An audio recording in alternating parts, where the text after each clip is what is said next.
Hello, welcome to Sociolinguistics II. My name is Miranda McCarville. I am your conference chair for this session. We had a cancellation, so we will be only having one talk in this session. That talk is by Salvatore Calisano from the University of Illinois, Urbana-Champaign. His talk will be on, where did that go? Sorry. His talk will be on the Miami Cuban Language Index, mediaization, and online linguistic communities. We'll be showing a video of his talk for 20 minutes. Following that, we will have 10 minutes for questions. Please use the Q&A feature at the bottom of your screen to submit questions. Thank you.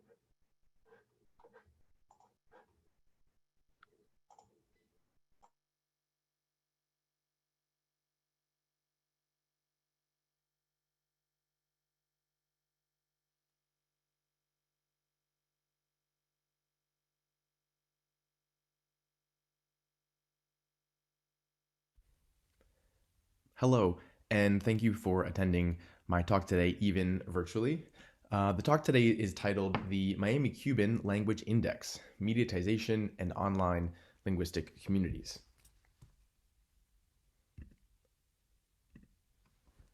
So I would like to start today's talk by mentioning two of the goals for this project, which today's talk is going to focus on a smaller subset of a much larger project where I am developing a corpus of social media representations of Spanish and English across the US in primarily Latinx metropolitan regions. And so today we're going to focus on Miami, where I focused my dissertation research.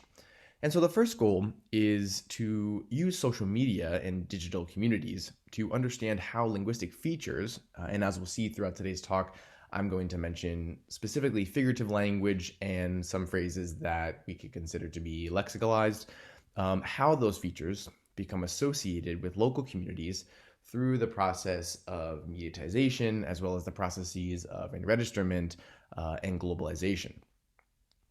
Second, I'd like to demonstrate the development of the Miami Cuban Language Index, which again is the subset of a larger corpus called Comparte, or share in English.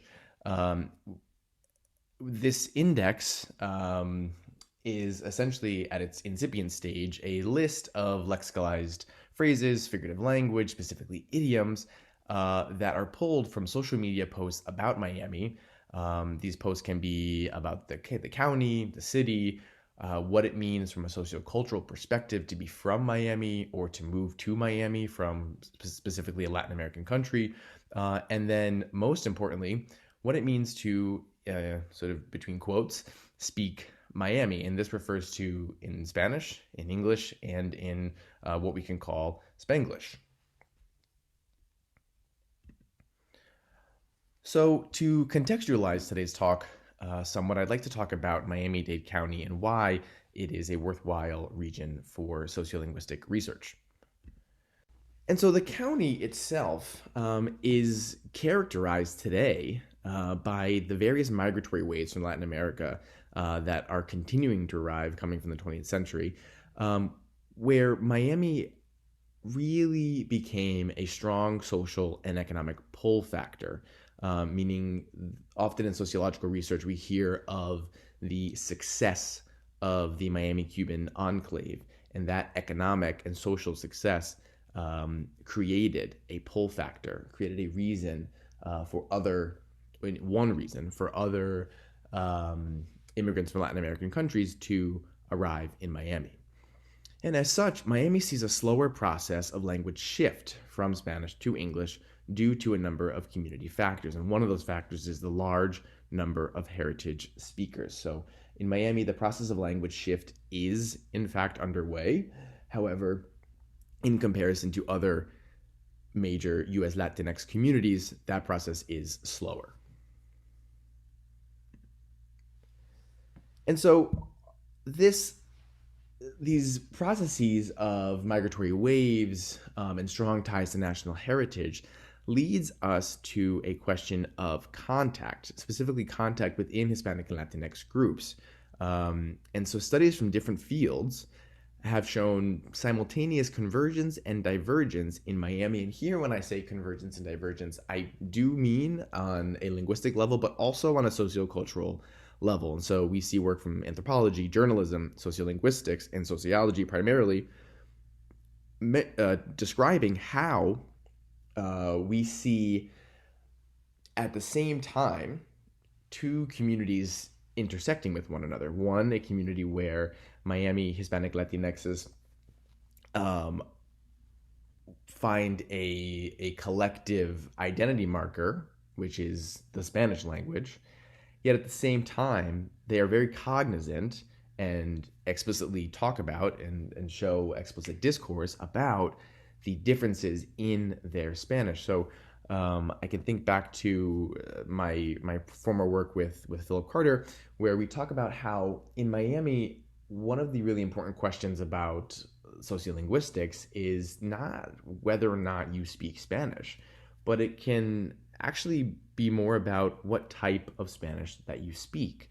And so we're going to use this idea of sociocultural as well as linguistic convergence and divergence, and we're going to look at it from a digital community and social media lens to look at how is it that Miamians who produce social media posts about Miami, how do they represent this convergence and divergence, again, on linguistic and social levels.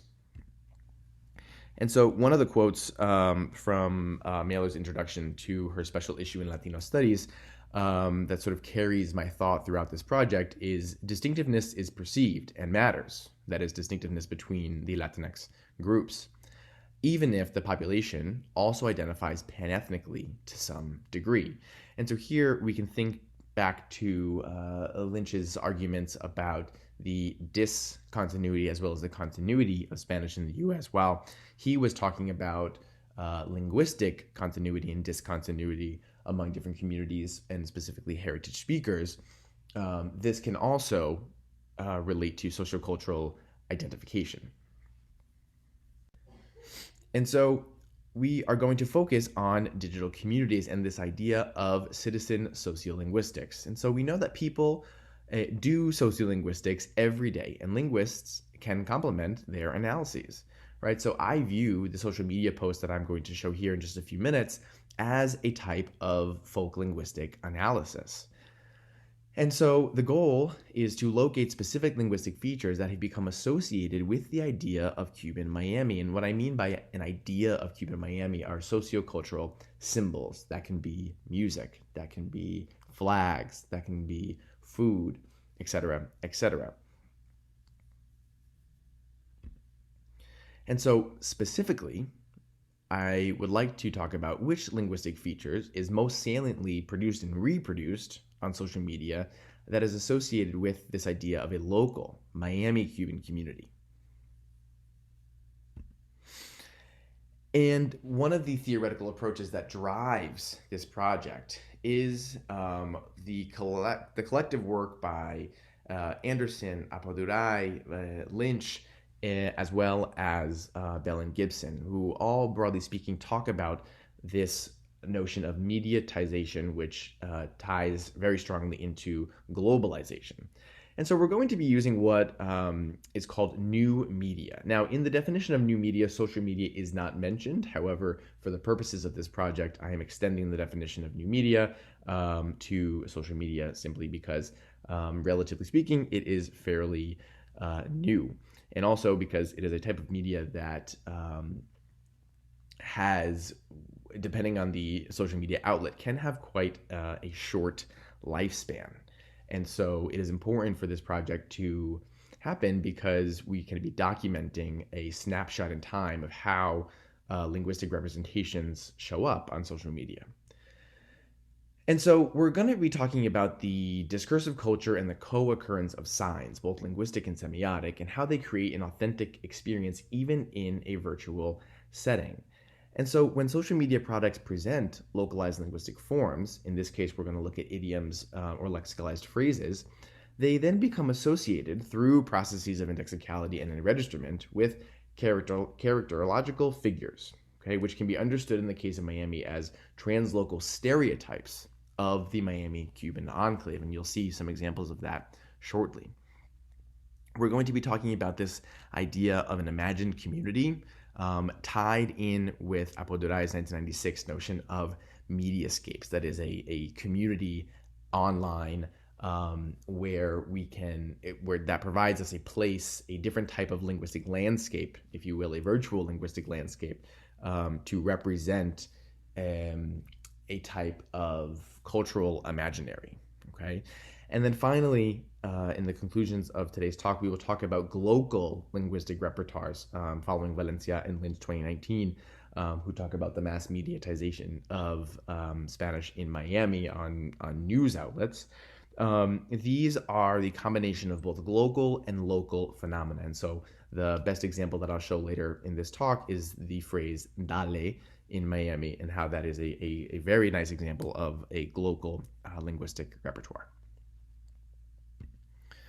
And so the method here is the form of a qualitative survey, not the noun idea of a survey, but the verb idea of a survey, where outlets such as Instagram, TikTok, YouTube, Disney, also on YouTube, and then Thrillist or online magazines were surveyed to find social media posts that are about Miami, what it means to be from Miami, and what it means to speak Miami. So you can see here on the screen the specific Google search syntax that was used. So we have place meaning Miami plus speaks, how to speak plus Miami, and then various hashtags following Salvatore 2014's idea of hashtag communities. Now, every time that a post was found, it was checked that the target population of the account matched the target population of the research study, in this case, Miami. You'll see here on step 2 that it says place as opposed to Miami. That's because, as I mentioned earlier, we have the comparte corpus, which is talking about major cities like New York, Miami, Chicago, El Paso, et cetera, et cetera. We set a time frame for this project, which was approximately 1 year of analysis, or data collection, I should say. And then we noted which language features seem the most frequent and are present, and then search for specific features depending on the research question. So, today I'm going to be talking about what I viewed as the most salient feature, which was lexicalized phrases and figurative language. However, as you'll see, these social media posts, which will be publicly available on the corpus, can also be used for questions of phonological representations, phonological transfer, for example. Okay. And then a list of the features, or in this case, the lexicalized phrases, was created. And in order to be applied to the list, or the index in this case, the phrase needed to appear in 3 of the 5 sources, which again are TikTok, Instagram, YouTube, Disney, and Thrillist. It was also important to consider virality, because one of the complicating notions of dealing with mediatization and social media representations is engagement, right? There's not a concrete way to measure engagement, but we can get an idea of engagement through this notion of virality. So most of the posts in this index did have to have greater than 1,000 views. Okay, and then in addition to the linguistic features, we need to talk about the non-linguistic context, which was also noted and tagged for each post. So here's an example of Thrillist, which is an online magazine, a 2015 article talking about the definitive guide to Miami slang. And here we can see a wonderful folk linguistic representation of the phrase dale, like I mentioned earlier. We can see it's a folk linguistic representation by first looking at the pronunciation, right, where the emphasis or assumed lexical stress is placed on the second syllable, whereas following Spanish phonology, it would be placed on the first syllable. Here you can see a definition, which actually correctly represents the pragmatic nature of the phrase and how it varies depending on both pragmatic context as well as intonation. But I'd like to point out this idea of how it's used in the sentence, which says, just follow Pitbull's lead. He uses it in all of the above and more. 305, you know how we do, dale, right? Again, pay attention to the connection of the word to Pitbull. So let's look at some other examples. So this is a TikTok that very nicely exemplifies a post about Miami Cuban identity in the context of Miami-Dade County. Let's take a listen, and on the right you have the English translation. tú sabes lo que yo no entiendo, que yo soy dominicana, y dominicana 100%, pura cepa. O sea, cuando cago plátano. Pero lo que pasa es que yo vivo en Miami, en Hialeah. Y si tú sabes algo de Hialeah, es que está lleno de cubanos, seres, pero ya, que no cabe uno más. Y se me pegó el acento, obviamente se me va a pegar con estos comepingas que tengo al lado. ¿Cómo no se me va a pegar el acento? Pero bueno, yo no soy cubana. Aunque pareciera que lo fuera de La Habana, pero no lo soy. Bueno, voy para Vicky Bakery a comprar una croqueta. Ahora te digo. Okay, and so what we can see here is a bit of the process of how this particular TikTok was included in the index. So we can see here the interaction not only of her linguistic features of Caribbean Spanish, also how they interact with symbols of particular national origin identities, namely the Dominican flag and the Cuban flag, right? And so she talks about the presence of the Cuban population in Hialeah and how specifically by having lived in Hialeah or currently living in Hialeah, that means that she is going to be marked as Cuban, right? And then within this, we do see and hear an example of a very common phrase in the index, a Cuban phrase, specifically come pinga. Moving on now to Instagram, we can see here a set of stickers, and there's many more stickers that actually are available for purchase through the Miami Supply Company, which associate national origin identities with municipalities in Miami-Dade County, namely Hialeah on the right and Doral on the left. And so on the left for Doral, we can see a representation of the Venezuelan flag. And on the right, we can see representations of Cuban symbolisms, namely the rooster, which is a very strong Cuban symbol in the context of Miami, which is very apparently associated with a Miami Cuban idiom, one of the conventionalized expressions, que hola, which translates to what's up or how's it going. And so here we see not only the connection of linguistic feature to national origin, but also national origin to specific neighborhoods.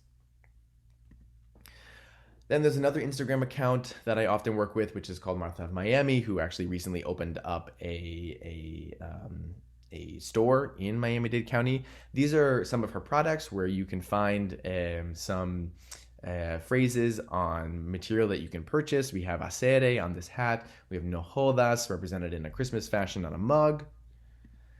And then we have some more by the Miami Supply Company. These are stickers. You can buy this on shirts. You can buy these on mugs.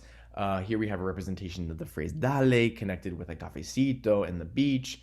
We have on the right this a clipping of the word of coño, which gets into ño, right, which is the common phrase heard in the context of Miami. And then we see some more here which do not show specific linguistic features per se, or specific figurative language examples, but we see strong connections of the products to a Cuban identity, either through a physical representation of Cuba, where you have your roots, Cuban bread, which also shows the colors of the flag, or a specific neighborhood that, as we saw earlier, is strongly tied to a particular Cuban identity. And so the index, right, the Miami Cuban Language Index, or the MCLI, aims to document the association of linguistic features with sociocultural symbols in digital communities. And each post is tagged for the platform, its geographic location, which in this case is just Miami, language, variety, style, hashtags used, symbols included, and then, if possible, the downloaded post, just in case the account or the post were to be deleted. And then the list of lexical expressions that are associated with Miami Cuban community is the first step in creating the MCLI, which is sort of ongoing and growing. And so, as stated earlier, the goal is to document how digital communities use the relationship between linguistic features and sociocultural symbols to declare a community identity and simultaneously assert their own linguistic account of specific features. And so, as we saw earlier, this phrase dale, we know it has various meanings depending on pragmatic context, even on intonational contours. But we also know that the phrase is virtually boundless in terms of Spanish dialect geography. So what we're seeing is that in the context of Miami-Dade County, and specifically on social media, there's an idea that is circulating that dale is unique to Miami-Dade County by its association with sociocultural symbols, its association with Pitbull, a Cuban American artist, right? And in fact, as a part of my dissertation, at the end of the survey, I had participants tell me what they thought about these phrases. And one participant said the most interesting comment, which was, I think it's very cool that Pitbull created the word dale. So here you can see a list of some of the examples that are currently on the MCLI, the Miami Cuban Language Index. There are a number of phrases. Not all of them have a figurative versus a literal meaning. Most do. You'll see that most of them are in Spanish. However, there are some that are included in a variety of Spanglish or even in English. And so again, it's not the case that these phrases had to be idiomatic expressions to be included. However, they needed to be phrases that are repeatedly associated with Miami Cuban symbolism. And so to conclude, we see that the production of Spanish on popular and social media, at least currently in the context of Miami, is reinforcing an imagined community of Miami Cuban Spanish. And this is the reason why the title of today's talk showed Miami Cuban sort of in quotes, because these are phrases that are not necessarily unique to the region, but as a result of mediatization are understood as such. And so the reinforcement of a cultural imaginary has tangible outcomes in the minds of individuals whose lives and linguistic repertoires involve the mediatization of a translocal community. And finally, the MCLI adds to Valencia and Lynch's claim that global phenomena are the result of globalized forces within local communities. And here, the globalized force is social media. Gracias. Thank you very much. And I'm happy to take questions.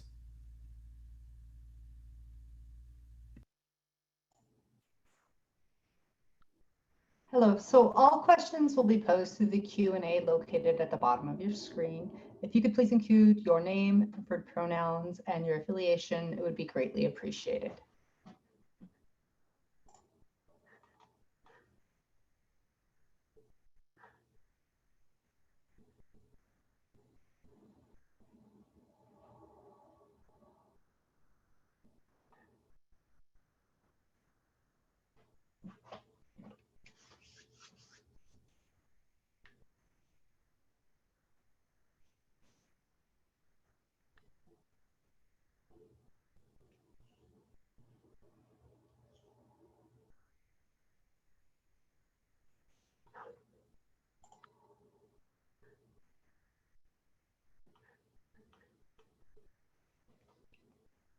Okay, so we have our first question from Chris Mendoza. It says, hi, Sal.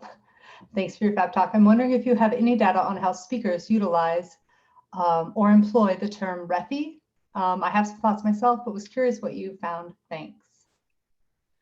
Sure. Hi, Chris. Thanks for your question and thanks for coming. Okay, so the English part of the data is still under analysis right now. My main focus coming out of the dissertation was on the data that, on all the Spanish data. And so as a cursory look at the English data that I've taken so far, I'm seeing a sort of two interesting things. And one of the interesting things actually has to do with this word that you mentioned, refi. For those who are here that don't know what refi is a really fascinating phrase, word that is circulating in Miami, that has been circulating for years. That is, well, its origins are up for debate right now, but it's essentially a version of refugee, and it's somewhat of a derogatory term. However, recently, I've been seeing on social media that the word is sort of changing in its semantic meaning. It's becoming a little bit more positive now.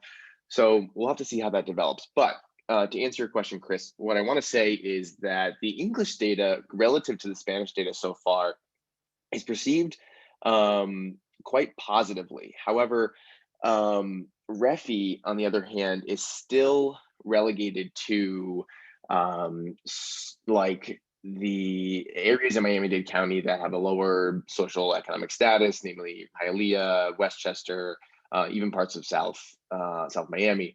And so, you know, the thing is, that's what I'm mentioning there is probably the work that you're familiar with of the perceptual dialectology maps. Was not presented today. But with regards to the social media, what we can say is that it is present. But one thing that I notice that's pretty interesting with that data about Refi is that they use the word, yes. I mean, we see it in the 2011 videos about, you know, shit Miami girls and guys say, part 1 and part 2. It shows up in those videos, but it's one of the phrases that's most often associated with a style of clothing and sort of a behavior style, more so than the other words. So definitely something to look into in the future, and perhaps we can do that together. Okay, our next question is from, I apologize if I say your name wrong, please correct me if I do, Eris Clemens from UT Austin. Eris, did I say that right? I hope so. I'm really sorry if I didn't. Eris is interested in hearing you speak on a bit about the imagined uses for the index that you are creating. More directly, in what ways do you imagine this index being taken up by other researchers interested in questions surrounding language contact and racialization? Yeah, great question, Adis. Thank you, and thank you for coming. Okay, so I'm going to answer this sort of in 2 parts. I imagine the use of the corpus, and again, as I mentioned earlier, what we have presented here today is a smaller piece, right? So we have the MCLI is a part of Comparte, which is a corpus that was developed with me and my students in my Spanish in the US course this past semester.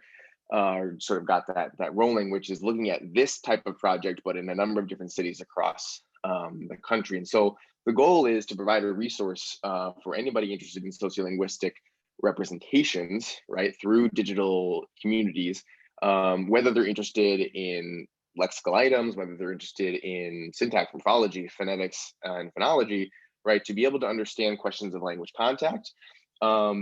And then to your point about language contact and racialization, I think what I imagine here is looking at how social media, as we see, especially now on TikTok, there's a trend going around pointing out how the algorithms are, well, frankly, racist.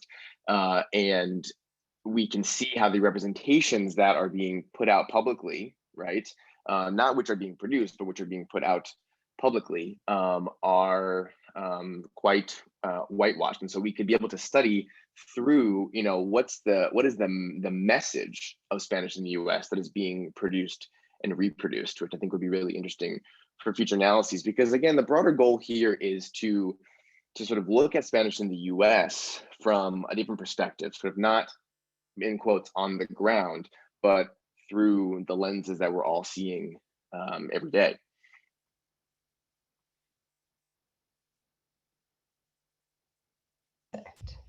Our next quote. I swear, start video always gets me. Our next question is from Paul Reed with Alabama. It says, hi, Sal, great talk. Do you see a difference based on neighborhood area of Miami with respect to the forums? I know you mentioned location as being Miami as a whole. Yeah, thank you, Paul, and thank you for coming. Okay, so the part about neighborhoods is not something that I got too much into this talk, but it's sort of the second half of what was done in my dissertation.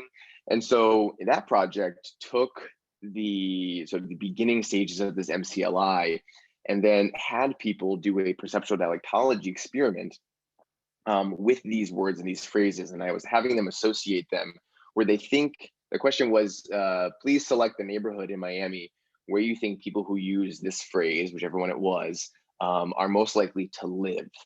And so that's sort of the only neighborhood type of association that I have, and we do see some pretty clear differences. So first, we see differences with words within the Spanish subset of the phrases that are not so stigmatized. So we see those sort of being associated with Miami as a whole, right? Miami-Dade County, right? And again, the county is important here because Miami City is actually very small.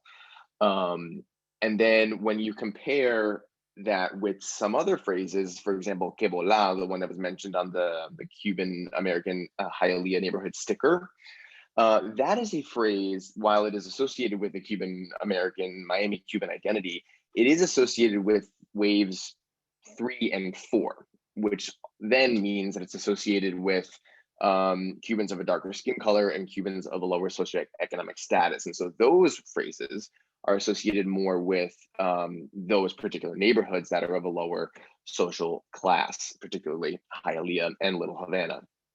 Okay, and then in addition to that, right, there's some interesting stuff going on with English versus Spanish, where the English is sort of understood as, again, sort of this Miami broad idea, and then we can dig even further into that and say, okay, we find differences of these perceptual associations to neighborhoods based on the participant's identity as a Cuban American versus a non-Cuban, as a heritage speaker of Spanish versus a non-heritage speaker of Spanish. And so I only have neighborhood data in terms of perception, not on use yet.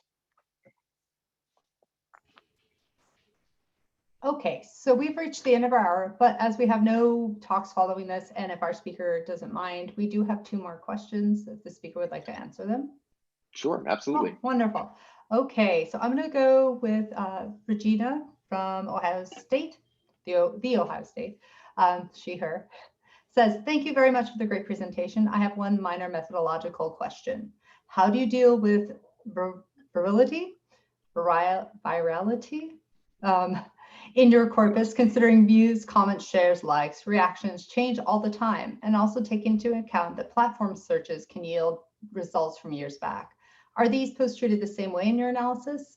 She notes she had to deal with similar questions in her own meme collection about Albanian immigrants. I was curious to hear your thoughts on how you went about it. Sure, absolutely. And yeah, this is probably the most challenging part of dealing with social media in any fashion, is this notion of engagement and how do we understand, how it's doing, who's seeing it, and what, because, like I mentioned earlier, most of the posts in the index as it stands right now have to have about 1,000 views. I know nothing about who in particular saw those posts, right, those videos. So it's a great question. I'm not exactly sure what is the best protocol to take to engage with it. The only approach that I took was, it came down to looking at a snapshot in time. So I didn't look at posts that went farther back than 2011. And that is because one of the arguments that I make a sort of a background to this project is the 2011 YouTube fad that I mentioned earlier, I believe in my answer to Chris's question, which was, and you all may remember this, in the US, there was this slate of videos that came out about, the phrase was called, shit people from X place say, right? New Yorkers say, Chicagoans say, Spanish girls in New York say, and then there were 2 videos about Miami. This was about the time that, and everybody here at the LSA might remember there was what was the post? There was a competition around the country to find out which area had the worst accent, right? So I didn't go back farther than 2011. And essentially when I find a post, I just mark down, its current comments, number of shares, number of likes, et cetera, and then hold that as a sort of a snapshot. It might be a good idea though, and I could consider this, to sort of mark it and then have a window of time go by and then look at it again and see if there's any change in its interactions. That might be something interesting to consider, but I'm happy to talk about that further because I'm also somewhat at a bit of a crossroads with this question. Perfect. Our last question is from Emily Ramirez from UC Berkeley, she, her. Says, thank you for your talk. This may be outside the scope here, but we have another one after this. As a Texas Cuban American, I'm curious whether you see any of these recruited by speakers from other areas outside Miami, or if a connection to the city is used by non-locals who share aspects of their identity. That's a great question. Okay, I'm gonna read it one more time. I was accidentally looking at the chat.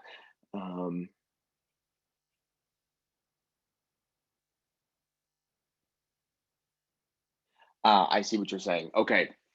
So yes, but not as much. So what I'm seeing, and I'm going to speak here now to the comparte corpus, sort of this larger corpus about social media representations of Spanish in the US across the country. I see primarily, and this is probably my hypothesis would be that I see primarily the primary national origin group of each major city showing up primarily on social media. I think that's a sort of a byproduct of the algorithms. However, depending on those who gain some popularity, sometimes they show up in other cities. So for example, what's happening a lot with Miami social media influencers, particularly those who are involved in comedy or whose posts have sort of a comedic goal. 2 or 3 so far that I originally started looking at have moved to LA to sort of get their career in comedy going.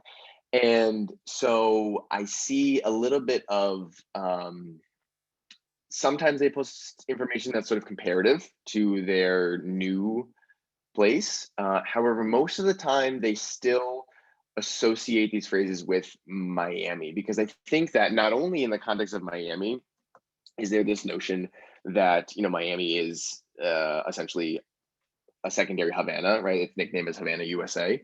I think that idea also carries out throughout the United States. So for example, you know, we know that there are large Cuban populations in the Northeast as well as in South Florida. However, we don't see the stereotypes of Cuban Americans being associated with the Northeast like we do in Florida. So would say I see it, but it's pretty minimal.